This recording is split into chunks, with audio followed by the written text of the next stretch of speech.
model. I want to dig deep into this. Yes. And particularly why I don't know about Small Business Runway. Really? Why you guys are not everywhere. Everywhere. You know what I mean? Okay. Yeah. So, give us a little more detail, man. I mean, Yeah. one, where can people find out about you? Yeah. Right? Yeah. But before that, give us a little more about how this came about. I mean, this seems like a really great idea that has been slept on. So basically, how it started is, I used to work for a company. Yeah. It was a brand activations company. Okay. We did brand activations and marketing. So we literally were doing campaigns for people. Yeah. And I was an account executive and in sales, obviously trying to bring clients on board.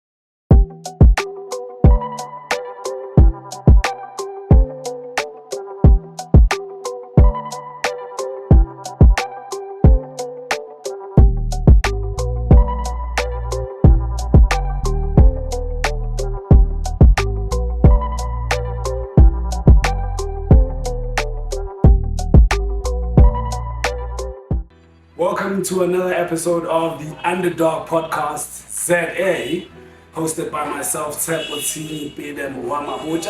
As you know, the Underdog Podcast is a podcast dedicated to profiling people who are ordinary but are doing extraordinary things. Today we're coming live to you from Native Rebels, deep inside Soweto, Central Western Java. If you're looking for an alternative vibe, I'm talking music, I'm talking food, I'm talking people, check out Native Rebels Buffet. You will not be disappointed. Even date nights, I hear. But enough of that. Today we have a very special guest, Buffet. I just literally met her like 2 minutes ago. But I've chatted with her on WhatsApp, you know. She seems like good people, but I'm gonna let her introduce herself. So without saying any more than that, I'd like to welcome Gcina to the show. Sound effects. I spoke. Our sound effects, yeah. Thank you so much for having me. It's amazing. It's a beautiful space, Native Rebels. I've been following them for a while, so it's nice to finally be in the space and actually experience it for myself. Yeah. Thank you so much, Gcina. Firstly, thank you so much for honoring this invitation. Yeah, it's a pleasure. We know how busy you are, so your time is very valuable, and we appreciate that. As the Underdog Podcast, we appreciate that. Yeah. And without wasting any more of your time, tell us, who about Gcina? Yo, fair too. 2 minutes ago, I was glad that I'm not on the asking side of things. I'm normally the one asking questions. But that question is difficult, hey? I've never actually thought about it. Gcina Mfethu is a simple girl from Ekasi, grew up in the township of the East Rand, Kulele Spirit View, and I'm a mom, I'm a wife, I'm a businesswoman. I don't know what else to I don't know, really, like genuinely, I'm seldom out of words, but honestly, I don't know what else to. Wow, like already, I'm like, oh, okay. East Rand, mom, wife. Yeah. This is a lot. It's a lot. Businesswoman. It is. This is already a lot. Yeah. You want to tell us a bit more about this business that you're talking about? Business. Yeah. Mom works in good. Yeah. What does Gcina do? What does Gcina do? So Gcina we have and I run a company called Small Business Runway. Okay. It is a social organization in the sense that we deal with basically social issues. So we exist to eradicate unemployment and poverty. Now, the way that we do that is through teaching people entrepreneurship skills. Okay. So we run various programs where, entrepreneurs apply, they get kind of incubated into this program, and we teach them how to basically start and run a business. Right from ideation, right up until, okay, fine, are you finally ready? Type of thing. So that's what I've been doing. When I wake up in the morning, it's me on emails, it's me with my ginger tea, just like calling people that we can partner with, so that we can obviously extend the reach. We do have quite a nice pool of kind of our community that we've been working with. But it's always trying to see who else we can work with, who else we can bring on board, who aligns with our vision to basically educate young people, particularly women, which is something that has been, it's not always been the case, but I think in the past couple of months, the focus really has been on women. Yeah, of course. So, yeah. This is South Africa. Come August. Oh, women. Yeah, I know. Which is crazy. Yeah. But this is amazing. Small Business Runway is the name of like your business. The business, right? yeah. And you talking about incubating future entrepreneurs into this model, and you teach them entrepreneurial skills until they are funding ready. I mean, this is an amazing model. I want to dig deep into this. Yes. And particularly why I don't know about Small Business Runway. Really? Why you guys are not everywhere. Everywhere. You know what I mean? Okay. Yeah. So, give us a little more detail, man. I mean, Yeah. one, where can people find out about you? Yeah. Right? But before that, give us a little more about how this came about. I mean, this seems like a really great idea that has been slept on. So basically, how it started is, I used to work for a company. Yeah. It was a brand activations company. Okay. We did brand activations and marketing. So we literally were doing campaigns for people, and I was an account executive and in sales, obviously trying to bring clients on board. I worked for a gentleman, which he actually had a full-time job. Okay. So he was working full-time, and he basically got me on board, and I was basically one of the first employees in the company. Yeah. And so what ended up happening is that, obviously I did the induction, easy enough, because I do come from a sales background, I do come from a marketing background. I literally was kind of, what I would say now was the missing puzzle in that company. Okay. And literally started to, onboard the first client, the second client, the third client. Now, because he naturally was working a full-time job, he would basically come into the office around 2, 3. There's confidence shades and the boss is here, and I was like, okay. But anyway, so I worked in the company for a couple of months, and I ended up kind of running that company in a weird way. So the only thing I wasn't doing was invoicing. Yeah. So I did the sales, everything. I had my pipelines, I had my spreadsheets, I had my follow-up. In sales, when you do this, so I was very systematic, and I ran it quite well. I think you might have a different opinion. You wouldn't be here. I wouldn't be here, you would right? Not be here. No. And so I ended up running this company, running the office. You would be onboarded other salespeople and stuff, but I literally was top to bottom the kind of go-to person. And so, I thought, I can do this on my own. I left. Right? Wait. And I love that so much. Tell me, when you left, because people think, leaving your job is such a hard thing to do because I got debts, I got all of these things that are weighing on me. How did it feel for you to just decide, look, I can do this by myself? Yeah. And I'm going to do this. I'm leaving. Yeah. The feeling. I want the feeling. The feeling. You know what? It wasn't difficult to come to that decision. Really? Like I'm saying, it wasn't. Okay. I think my thinking was, I've got these clients already. Okay. I'm running the show already. You understand what I'm saying? Are you not scared though? There was an element of being like I could lose my house type of scared. I could lose everything I have. You know what? Thank goodness I have a support system. I do have my husband and my family who he's still basically working a full-time job. Okay. So I think that was a little bit of a cushion. Yeah. But with anything, I was fearful. But I think the biggest thing for me was I've already got the clients. I'm already doing this thing. I'm already running the show. And for me, what didn't make sense was just seeing the numbers. Okay. Betty, you bring in a certain amount of money, you know what I mean? With this client who's signing it's 150K, and all you're getting is a 7% commission on that. And so for me, it was like, no. It was that was the biggest push for me. Just seeing, all the invoicing, that was the only thing I didn't do. Yeah. He made sure of that, okay? He made sure from the books. But obviously it's my client, so I know what's going on. And so I was just like, no, man. Instead of getting 7%, 150,000, I can get 100%. I can get 100%. And I already have the clients, I already have the relationships, which were literally brought on by me. So I was like, no, man, I'm going to do this on my own. So I think that was the motivation and what made me kind of be like, nah, bruh, I'm doing this thing.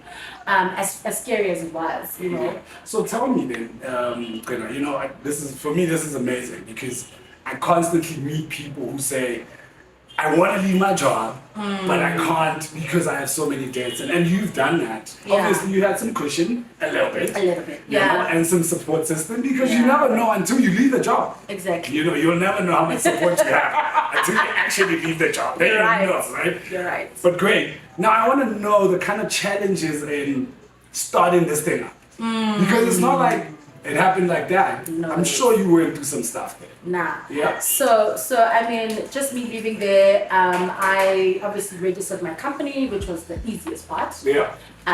Getting a website was also kind of an easy part because, you pay somebody 4.5 fee at the time, they set up your website, you know what you want, you do your thing. And so it was, the reality for me sank in about, I think about a month in, because obviously now I'm waking up, nobody's telling me what time to wake up, okay? And then it's okay, so it's okay, now I have to work, now I'm doing the business, right? So I kind of, structure my emails, structure my proposals, do those kind of things. But it's when you then start calling up people, it's when you start sending those emails, you're not getting the responses you would like, or not even getting a response at all. And then you start calling up people and then it's like, okay, but who are you? And then, no, I'm Media Masters. The company was Media Masters at the time. Okay. I'm the director of Media Masters. But who is Media Masters? Send me your profile. Yeah. And then you think, oh shucks, I didn't even have a profile. Then I have to go back and okay, do a profile, send it to the person. And then it's like, oh, okay, but then what have you done? And it's like, oh shucks. Because remember now with brand management, or with brand activations, you're dealing with, your big brands, quite established brands. Yeah. So you come into that space, it's not just like, 2 pages and then people will just trust me with even 50K, you know what I mean? Yeah. So the reality for me was that, okay, I'm not known, and now, okay, I've got my profiles, I've got my website, but now what next, And so engaging in different conversations in different corners, what do I need to do? Somebody's like, no man, go and get a professional business plan together, somebody who can do that. I went and I paid 5,000 Rand. Good, now I've got, because, oh, hold on, before even that, so while the consultant is doing the business plan for me, now I have to get an accountant to do the financials. So now I have to get somebody to actually do those projections, how much we think the company is going to make. Now it's an added cost. Now the consultant tells me, no, we need to pay an accountant. Now accountant now fees wow. And then you now pay another 5 grand because just to do those financial projections is you need to pay the accounting fees. And so then you pay the accounting fees. Now you've got this whole foolproof business plan, but you haven't made a sale, and then it's just then going forward and then, just trying again, convincing people, no, I've got my business plan, that. And, every single step of the way was just me paying more money and more money. Somebody said to me, no, since you're a small business, they're funding women, they're funding, is CEDA there for you? I go to CEDA, I knock on the doors, CEDA tells me, okay, but then you also need to have a proof of, the work. Yeah, what you've done. What I've done. Because you can't just come to us with your hand out. With your hand out, you haven't done nothing. anything. Now I'm just like, okay, the reality is, guys, like Gunzima, because now I have to also pay more money to try and put these things together, my profile, change the look and feel of the website to make it more modernized because companies are looking for this, and then it's like, okay, no, and then I just have to go, let me network, let me go to events and see if I can't meet your marketing managers there, things like that. Events are expensive. Of course, you gotta pay to get in. I mean, the pay for really good anything. events, it's like $200 for a proper event, a certain convention center. But you said dollars, right? So that's times 19. I said that specifically. You understand? So everything was just like, what is actually going on? I haven't made the sale in this company. In that period, I've spent so much money. And there's no, information is there on the internet, but there isn't a place where Mina, as an entrepreneur, can just go to and get kind of at least the building blocks, like the foundation. Just for me to make up until I make my first sale. So that wasn't there, and so that's when the idea, the small business runway, was actually born. Out of that frustration with I'm going to see that I'm not getting what I want. You go to the small business, the Department of Small Business Development. So you changed your whole business model. Basically. Because you were Media Masters. Out of my frustration. I get it, Wow. So, getting back to small business runway, right? That little hub you were talking about. I want to know, what does it take for someone he's got an entrepreneurial spirit, want to do something? How do I get into small business runway? How do I get them to notice me and incubate me Yeah. and I become funding ready. Yeah. Okay. So let's backtrack a little bit because it didn't immediately go small business runway then. Yeah. Remember, this was 2013, 2014. That I had media masters. Yeah. So that fell flat, as you can imagine. Yeah. Right? I had to go back to corporate.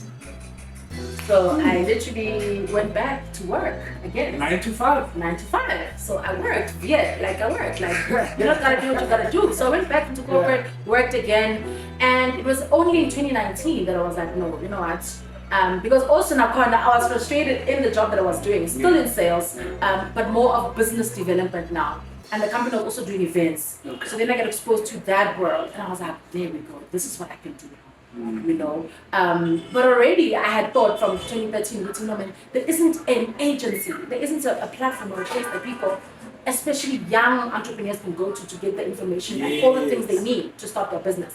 So that idea has been kind of bubbling under while I was still working. And then in 2019, you know, got exposed to a few more things, and I was like, that's it, that's what I'm going to do. Okay. Resigned, left my job, and then it was only in 2019 that I registered. Job number 2. Job. By the way. Well, you can't. That's me counting. That's the ones I'm mentioning, okay? There were a couple of other ones in between. You know how it is. 6 years, from 2013 to 2019. That's a lot of years. It's a lot of years, okay? So there were a couple of jobs, which was fine. But 2019 I was like, okay, I'm done. Let me just go and actually start with Business Runway, because at that time, I still felt like there was still no platform, still no hub. Yeah. Your YouTubes were there where they, you know, teach about, and Namanja, YouTube is such an invaluable tool. I know. Even in my business right now. But still, that thing. But to get to YouTube, you need data, which a lot of people don't have. Exactly. Again, another short. You need to know what and how to search Exactly. for what you need to get the information that you need. There's AI now, so there's a lot. There's a lot now, right? But yeah, so basically, so that, yeah, and then finally, I got a Business Runway. I registered the company as Business Runway. Okay. Because I knew in a couple of years' time, we're going to drop the small. You know, we're going to start small. Yeah. Yeah. But our ambitions are. But I know because a runway is where I'm a plane go before takeoff. Right? That's what we're going to create. We're going to create that platform. I like that. And then we're going to help people take off while we also take off. Oh, wow. So that small definitely was our goal. That was done intentionally. So yeah, I mean, yeah, it's just been that journey. So now you ask me how people get on board. Yes, please. No. Thank you for that backstory. Yeah. Thank you for that backstory. Because you would have thought after that, Media Masters turned. No, So it was thank kind you of for that. journey. It's very helpful. Yeah. How then does Tshepo, as Tshepo Tshinyi Peele, Tshepo has got this idea of having a supermarket one day. How does Tshepo then get, you know, recognized by small business runner? How do I apply? How do you apply? How do I get there? Okay. Where I'm incubated and then baked enough. So that I people also can have give me to money. give you a little bit of background. Because this program, Lena, it's actually something that started in August. Okay. Very new. So it's very new. It's Okay. very new. It's very new. Actually, I don't know if I've actually said it on a public platform, which this is what we're doing, but essentially when we started the business was to say, okay, let's help people with their marketing, you know, help them to do sales, help them with strategy, and then they will be able to run their businesses. And then we were like, okay, let's also do events. Then we started doing events, and we've hosted quite a number of exhibition events where now people meet, you know, they do the networking, they do all of that. But obviously that strategy, that kind of business is not sustainable. I mean, if anybody can just imagine, our events are a lot of time, a lot of money, a lot of resources. And for what we charge people to enter those events, it is nothing compared to the cost that we have to incur. I know. In the background, right? You run events Used now. to be an event back in the day. Right? I know. So it just didn't make sense. So mind you, our business model again is now changing. So that's why it's quite new. That now we're saying, okay, fine, we have these amazing events. People gather for that one day or 2 days. It's amazing. But what are we doing throughout the months that we're not having events? How is this Small Business Runway running as a business? Because it is a business. And we kind of have to be a model of our own. Of course. You can't teach us about something that we're not doing. You are failing to do. Yeah, Yvonne? Yeah. So, very hard to admit, by the way. Right? When you have to be like, okay, you know what, after every event, like, how does this make sense? And people are like, oh, when is the next event? When is the next event? Meantime, I am not doing that well in my own business, and so I have so that we're busy remodeling our offering. Hence, I'm saying now it's something very new, and I mean I'm very excited to obviously share with you. We're launching an app very soon, so you'll be able to access. When you were asking how do people actually access Business Runway, or how do people get recognized by Business Runway, we will now have that platform to be able to access information about funding, access information about even business loans, access information about who's doing what, where, who are the key players in particular companies. You know, we all want to work with Coca-Cola, we all want to work with the big established brands, but who are the people there? Who is the who do I talk to? Who do you talk to at Coca-Cola? You know, so that kind of information will be there. Of course, being cognizant of the Copy Act and all of that. So we've obviously had to engage quite a number of stakeholders in the background so that we can get them to agree with, okay, at least avail your email address for people on our platform. Do you know what I mean? So that's quite exciting. There's a lot. There's a lot. Just before we get off this topic really quickly, you know, you talked about youth, you talked about getting them into these spaces, you talked about how Small Business Runway does all of that, right? The NYDA, the National Youth Development Agency, are they in any way involved here? Do they support this? Like, what kind of relationship do you have with them? Because you have to have a relationship with them if you're doing something this amazing, right? So we don't have an active relationship. When I say active, is like I can send an email, I get a response, and it's all good. Even though I am in contact with the CEO, I am in contact with the marketing director. So I've pitched some business to them before, is basically what I'm saying. I've pitched some business. Which is what I wanted to hear. I have. Because it would make me happy. Yes, so I have pitched, business. I have pitched. I've even invited them to come and speak at my events. I've invited them to partner with me, you know, with the events that I was doing. I have approached them. It just hasn't happened yet. But is there some light at the end of the tunnel? I'm sure there is. There has to be. Because I mean, this is a huge agency within the government itself. And it's focused on youth. It is, and they've got a mandate and the resources. Exactly. And the resources. They've got budget. They present at Parliament every single year and say we need this much to be able to run our program. So they do have the resources. They do have the funds. Manamanji, it's a work in progress. I'll say that. I'm gonna shift gears. Thank you. Small Business Runway, amazing. Check it out. I'm sure Gcina will give us website, you know, handles to follow, all of that, because you want to see how this company develops. I mean, it's an amazing thing.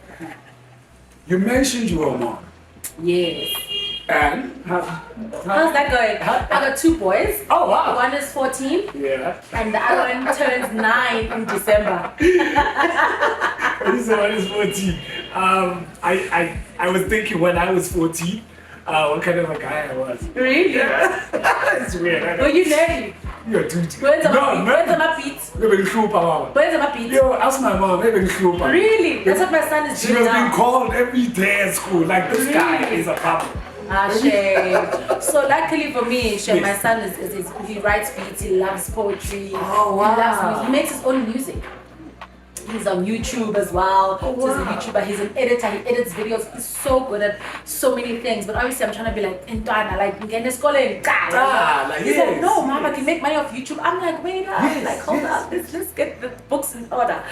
So that's a whole journey. Are you like a strict mom? Or I am. I'm a very strict mom in a sense of I mean, I like the order, you know? I love order, you know? As you should. You know what I mean? I want the order, I want things to be done, I want things straight. And then we can have fun. Then I'm the laughing mom, then I'm the fun mom, then I'm the soccer mom, then I'm the karate mom, I'm screaming the loudest, like I'm my tournament, you know? But I want the order. The order is just very important. You know? No, man, that is so amazing for you to share that with us. And we wish him the best of luck. But thank you. I got the matiki, and then everything else will come after. Exactly. It doesn't matter whether you're making money now or not. I hope my benefit. Okay. Yeah. And then your 9-year-old son? Actually, that's he my must boy. be. He must be that. No. Yeah, last one, yeah. Yeah. And we Shane, he's a sweetheart. He's just like he plays soccer. He's a chill Okay, guy. okay. Very quiet, very sweet as well. Yeah. So he's more of an introvert. He's more on the phone. Yeah. In fact, we're too much on my phone actually. But I'm But just this saying, is it's like this that's is the standard these days. It is, Yeah. eh? So we And don't he's talk so- anymore. That one, he doesn't go out a lot.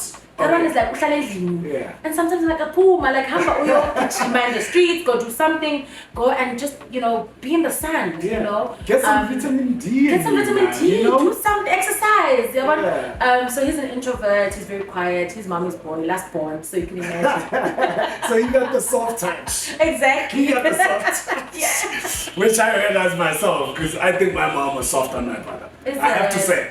For real? Of Your course. younger brother? Yeah. Or you the oldest one? I was the oldest one, so I think he was soft on him. I got the hardest part Right? because she My was oldest son learning. says that as well. Yeah, she was learning. Like, hey, nigga, what are you doing? Go Yeah. wash your Yeah, go wash your socks, go polish it, cartoon, yeah.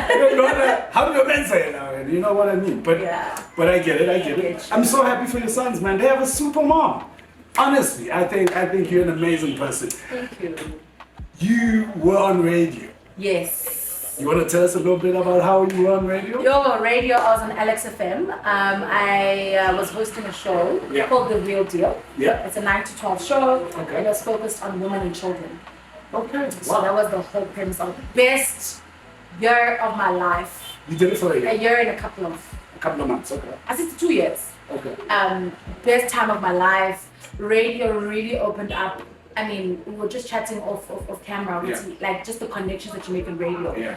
It's such a powerful medium. It still is because Yeah. people then come to you, so you're interacting with them. MEC, you're interacting with everybody. The mayor of Joburg, you're interacting with business people, banks, because then they come to you. You know, and I just had the privilege of just being in that seat where I'm facilitating conversations about women's health issues, about women's health, I mean mental health, physical health, all of that, and then also just about children. You know, how are we educating our children? What programs does the government run? How is the SASA also involved in facilitating grants so that children can get a basic meal? Because in the area where I was at Alex, there's a lot of children unemployed, a lot of them are orphans, so we were dealing with those issues. And even young women as well, you know, things like abortion, things like just taking care of your little ones.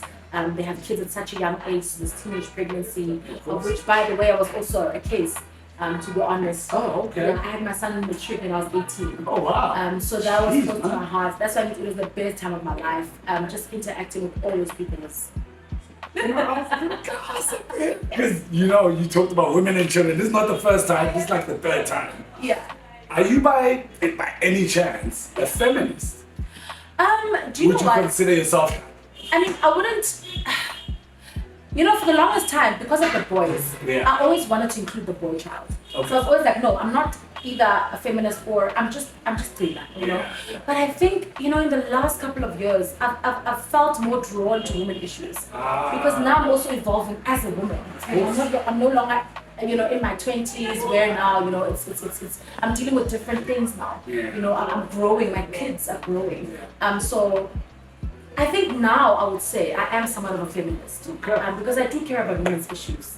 You know? That is amazing. Man. Yeah. A feminist, but is married and is also a mom. Yes, two So boys. that is possible. It That is is possible. very possible. Definitely. Last question before I know we don't have enough time. It seems like We fast. could go on forever. Right.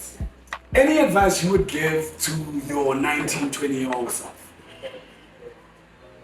Like looking at where you were when you, I mean, Yeah. like you just mentioned you were, you know, a teenage mom, Yeah. like 18. Yeah. But any advice outside of that you would give to yourself looking at that journey right now?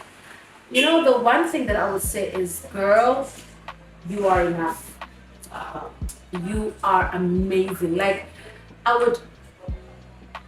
I wish I could mother myself with this, but anyway, serve it another day. Yeah, you know, I would, and I mean, I would encourage even parents to just build your children's self-esteem, build their confidence.